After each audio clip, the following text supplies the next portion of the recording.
Hello friends, welcome to our channel.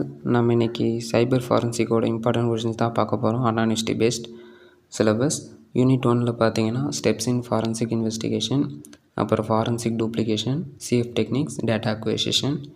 இதில் steps இன் forensic investigation கண்டிப்பாக படிங்க. இது வந்து இன்ட்ரடக்ஷன் யூனிட் தான், கொஞ்சம் வேஸ்ட்டாக தான் இருக்கும். முடிஞ்சளவு ஃபுல்லாக கவர் பண்ண பாருங்கள். இந்த 4 கொஷின் படித்தாவே அட்டன் பண்ண ட்ரை பண்ணலாம். நெக்ஸ்ட் வந்து யூனிட் 2ல் பார்த்தீங்கன்னா முக்கியமாக கம்ப்யூட்டர் ஃபாரன்சிக் டூல்ஸ், அதுக்கப்புறம் working with file system. Computer forensic டூல்ஸில் பார்த்தீங்கன்னா சாஃப்ட்வேரும் படிக்கணும், ஹார்ட்வேர் டூல்ஸும் படிக்கணும், ரெண்டுமே படிக்கணும் டூல்ஸில். அதுக்கப்புறம் டிஜிட்டல் எவிடன்ஸ்னால் என்னென்னு பார்த்துக்குங்க. அதுக்கப்புறம் யூனிட் 3 வந்தீங்கன்னா யூனிட் 3 வந்து கொஞ்சம்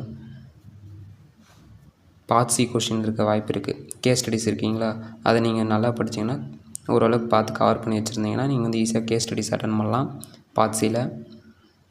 அதுக்கப்புறம் பார்த்தீங்கன்னா உங்களுக்கு data hiding techniques, email investigation, அப்புறம் cellphone device and mobile device forensic, அதை பேஸ் பண்ணி ஒரு கொஷின்.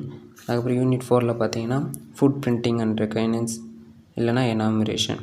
எனக்கு தெரிஞ்சு மோஸ்ட்லி வந்து ஃபுட் பிரிண்டிங் அண்ட் ரெகனைன்ஸ் அப்படின்னா எனாமரேஷன் இந்த ஃபஸ்ட் பார்ட் வரும். அப்படின்னா செகண்ட் பார்ட்டில் நீங்கள் வந்து malware threats, sniffing, email tracking இப்படி வர வாய்ப்பு இருக்குது.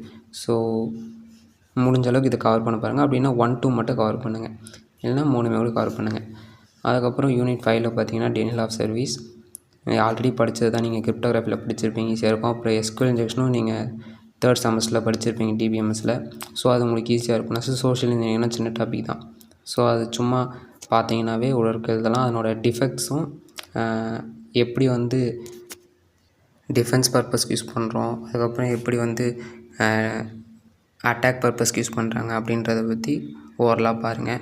அதுக்கப்புறம் செஷன் ஐ செக்கிங் பார்த்தீங்கன்னா ஓரளவுக்கு கவர் பண்ணிடலாம். இந்த யூனிட்டில் வந்து முக்கியமாக கொஷின்ஸ் வந்து மேபி அப்ளிகேஷன் ஓரியன்டாக வந்துச்சு, இல்லை வந்து ட்விஸ்டட் கொஷின் வந்துச்சுன்னா அந்த கொஷின் நல்லா படித்து பார்த்து அந்த கொஷின் இந்த அட்டாக்காக இருக்குமா இல்லை வந்து சம் வாட்டர் அப்படின்னு சொல்லி யோசித்து பார்த்து அதுக்கப்புறம் நீங்கள் ரைட் பண்ணிங்கனாவே உங்களுக்கு வந்து ஈஸியாக ஸ்கோர் பண்ணிடலாம். ஈஸியான சப்ஜெக்ட் தான் integrated subject. Thank you friends, thank you for வாட்சிங்.